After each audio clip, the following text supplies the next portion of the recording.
नरेंद्र मोदी आणि अमित शाह या देशाच्या राजकीय क्षितिजावर नाहीसे झाले पाहिजेत. ही जोडगोळी ही या देशाला घातक आहे. मी इतकं खोटं बोलणारा पंतप्रधान मी माझ्या आयुष्यात आजपर्यंत कधीही बघितलेलं नाही.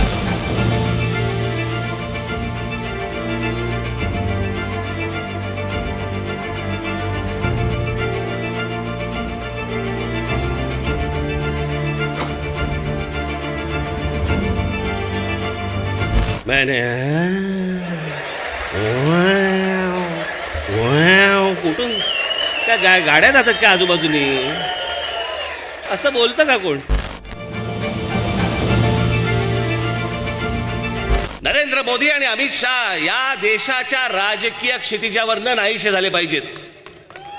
या दोघांना तर नाहीच नाही, परंतु या दोघांना मदत होईल अशाही कोणाला मतदान करायचं नाही.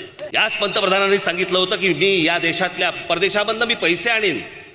जो काळा पैसा परदेशामध्ये आहे तो पैसा सगळा मी इथे परत आणीन, भारतामध्ये आणीन, आणि या देशातल्या प्रत्येक माणसाच्या खात्यामध्ये मी 15-15 लाख रुपये टाकीन. बोलले होते की नव्हते? एक प्रयोग आम्ही नरेंद्र मोदींचा पाहिला, ज्यांनी देश खड्ड्यात घातला. उद्या राहुल गांधी पंतप्रधान होऊ देत, आम्हाला बघू देत. उद्या जर समजा या देशाच्या नशिबामध्ये चांगली गोष्ट असेल तर त्यांच्या हातून या देशामध्ये काही चांगली गोष्ट घडू शकते. पंतप्रधान हा या देशाला पर्याय कधी होता? कोणी दिला होता? कोणीच दिला नव्हता. तुम्हाला माहिती पण नव्हतं की या देशाचा पंतप्रधान कोण होणार आहेत म्हणून. पण ही जोडगोळी ही या देशाला घातक आहे. मी इतकं खोटं बोलणारा पंतप्रधान मी माझ्या आयुष्यात आजपर्यंत कधीही बघितलेलं नाही. 8,50,000 संडास एका आठवड्यामध्ये बांधले.